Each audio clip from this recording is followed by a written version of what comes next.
राह संघर्ष की जो चलता है वही संसार बदलता है। राह संघर्ष की जो चलता है वही संसार बदलता है। जिसने रातों से जंग जीती है सूर्य बनकर वही निकलता है।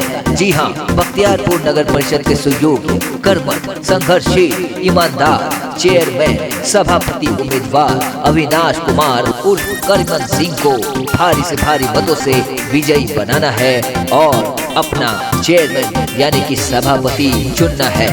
बख्तियारपुर नगर परिषद की जनता जिंदाबाद, अविनाश कुमार उर्फ करीमन सिंह जिंदाबाद, बख्तियारपुर की जनता जिंदाबाद।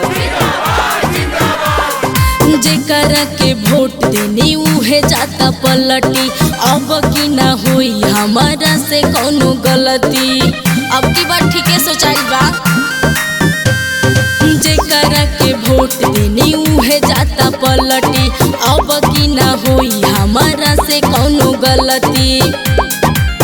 वोटुओ करे के दे हम जे गौआ सवारी। भौजी कपारे से आए बबुआ जी हर टेंशन दो उतारी। का भइल बा जी? अब की करी मन भैया के बाबारी। सबके दिलई है इहो सुविधा सरकारी। अब की करी मन भैया के बाबारी। चलिए ठीक है सोच ले बानी। हाँ तो ठीक है बा। जी हाँ, बख्तियारपुर नगर परिषद के जनता जनार्दन, भैया भाभी, चाचा चाची, बड़े बुजुर्गों एवं नौजवान युवा साथियों, आपसे यही अनुरोध है कि इस बार अविनाश कुमार उर्फ करीमन सिंह को चेयरमैन सभापति का उम्मीदवार बनाना है और भारी से भारी मतों से इन्हें विजयी बनाना है। बख्तियारपुर नगर परिषद की जनता जिंदाबाद, अविनाश कुमार उर्फ करीमन सिंह जिंदाबाद, बख्तियारपुर की जनता जिंदाबाद।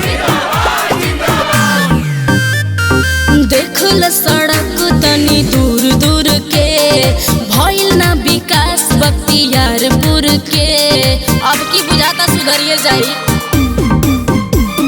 देखल सड़क तनी दूर दूर के, भइल ना विकास बख्तियारपुर के।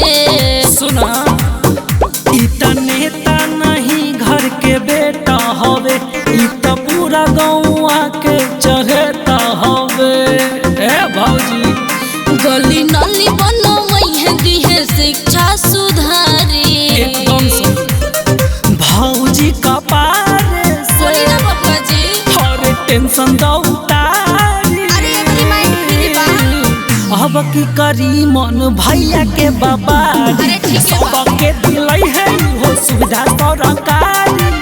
अब की करी मन भैया के बाबारी। आया अपना भैया के समझा के रखी। ठीक है बा। अभी तो असली मंजिल पानी बाकी है, अभी तो इरादों का इम्तिहान बाकी है। अभी तो तौली है मुट्ठी भर जमीन, अभी तो तौली है मुट्ठी भर जमीन, अभी तौलना आसमान बाकी है।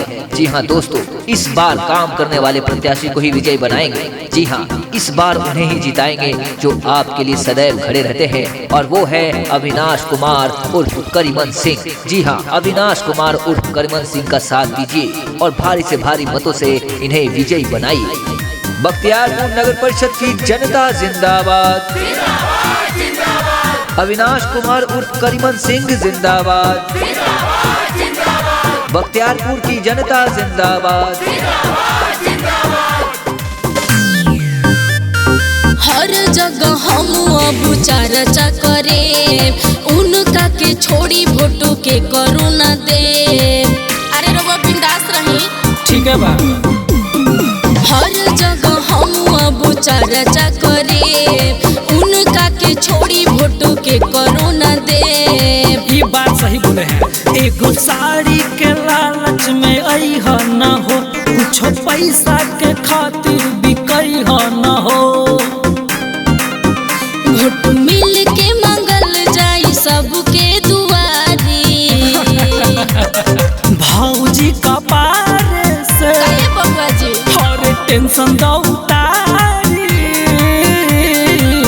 अब की करी मन भैया के बाबारी ठीक है बा। सबके दिलई है हो सुविधा सरकारी अच्छा अब की करी मन भैया के बाबारी चली चली जिंदाबाद जिंदाबाद बोलत चली। ठीक है बा।